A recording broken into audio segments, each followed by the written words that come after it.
Welcome back to this week's episode of Sports Corner. I'm Cole Young, and with the holidays approaching, we have a lot going on in the sports world, so I'll get right to it. Starting with the NFL, Week 12 ended up being one of the best weeks yet. We had some major blowouts, like the Detroit Lions earning their largest win in franchise history after they defeated the Jacksonville Jaguars 52-6. The Lions also set a franchise record in total yards with 645, the third most in the NFL in the past 20 years, while allowing just 170 yards by the Jaguars, a 475-yard margin that was the third largest in league history. Here's a sentence most NFL fans, myself included, wouldn't expect. The Denver Broncos were on the winning end of a major blowout on Sunday as well, after rookie quarterback Bo Nix set career bests by completing 85% of his passes for 307 yards and 4 touchdowns in the Broncos' 38-6 win over the Atlanta Falcons.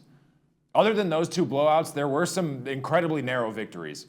Probably the most nail-biting was the final seconds of the Chicago Bears and Green Bay Packers game. The ending was eerily reminiscent of last week's Broncos-Chiefs game. Down 1 point with under 3 minutes left, the Bears drove all the way down to the Packers' 28-yard line.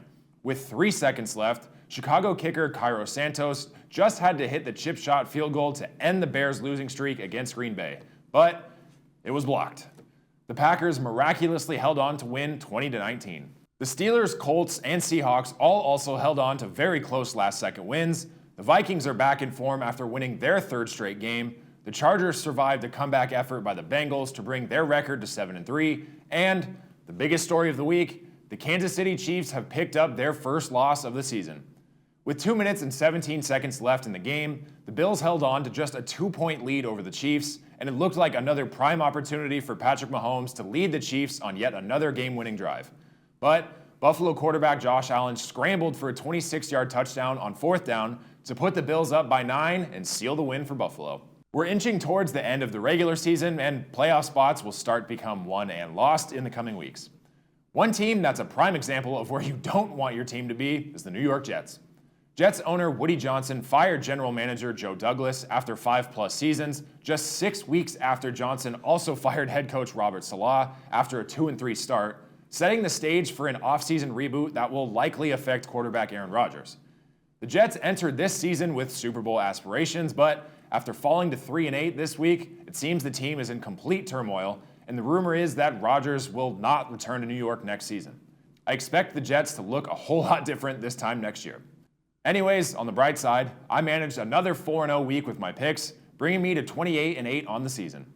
This week, I'll go with the Vikings to make it 4 wins in a row after beating the Bears, the Buccaneers to come off their bye week and beat the Giants, the Broncos to beat the Raiders on the road for the first time since 2015, and the Chiefs to bounce back from their first loss and beat the Panthers. The college football playoff picture is also still taking shape, and there are a few games this weekend that will have massive implications on the future. Number 19 Army, who are currently 9-0, will hit the road to face off with number 6 Notre Dame.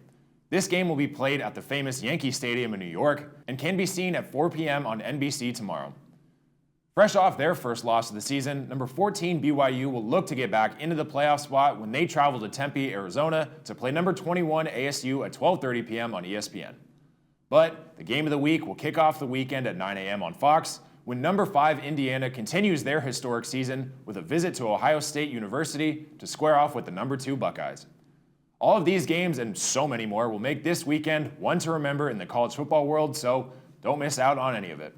Speaking of historic seasons and undefeated records, the Cleveland Cavaliers had an incredible run to start their 2024 season. Heading into Tuesday night, the Cavs were the 4th team to start 15-0 in history and were tied for the second best start to a season in NBA history, trailing only the 2015 Golden State Warriors, who set the league record by winning their first 24 games on their way to a 73-9 season. It's worth noting that the 2015 Warriors, the 1993 Houston Rockets, who started 15-0, and the 1948 Washington Capitals, who also started 15-0, all made it to the NBA Finals those seasons.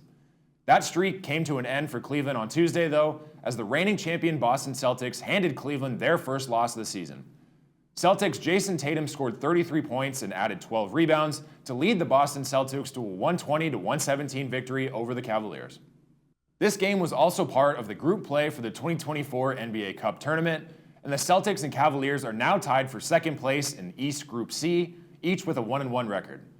The Atlanta Hawks are currently in first in that group, with the Magic, Pistons, Rockets, Warriors, and Lakers all leading their respective groups. I said it a few weeks back, but the group play will continue through December 3rd, and the knockout rounds will start on December 10th. Last week, I previewed all the different kinds of fights that were happening in both boxing and UFC. What was hyped as the biggest boxing event in years failed to live up to expectations. While it was exciting to see Mike Tyson back in the ring after decades of retirement, Jake Paul boxed circles around Tyson for the entirety of the fight. Not many punches were thrown on either end, and Paul went on to win the fight by unanimous decision. At least there were some pretty solid prelim fights. On the other hand, last Saturday night was one of the best UFC cards in recent memory. Every fight on the card was exciting, but all the hype was surrounding the main event as current heavyweight champion Jon Jones returned to the ring to defend his title against former champion Stipe Miocic. Jones was firmly in control the entire fight, looking overall faster, stronger, and sharper than his opponent. But that isn't saying too much considering Jones is widely regarded as one of, if not the best fighter in history. With Jones firmly in control, he threw a spinning back kick that connected Miocic's ribs and dropped the former champ to the canvas. Jones fired away with strikes until the referee jumped in to call an end to the bout. The finish came in at the 4:29 mark of round 3, and Jones remained the champion. UFC fights are predominantly held in Las Vegas, although this event was at Madison Square Garden in New York City. Vegas is set for its own major event this weekend, however. The Formula One Las Vegas Grand Prix is returning this weekend. The race takes place over 50 laps on the Las Vegas Strip this Saturday, starting at 10 p.m. It should come as no surprise that Red Bull's Max Verstappen is in first place in the driver's standings, although McLaren's Lando Norris and Ferrari's Charles Leclerc are not too far behind. Plus, McLaren and Ferrari are currently ahead of Red Bull in the constructors' standings. As you could probably tell by now, there are tons of sports to enjoy this weekend, from football, basketball, F1, hockey, and so much more. Also, due to Thanksgiving being next week, there'll be no Sports Corner next Friday. There are 3 NFL games on Thanksgiving Day and 1 on Black Friday, so you can watch those to fill the void of no Sports Corner. Enjoy this weekend full of sports and have a wonderful Thanksgiving. Be sure to come right back in 2 weeks for more news, updates, and highlights from all across the sports world. I'm Cole Young. Have a great weekend. Happy Thanksgiving.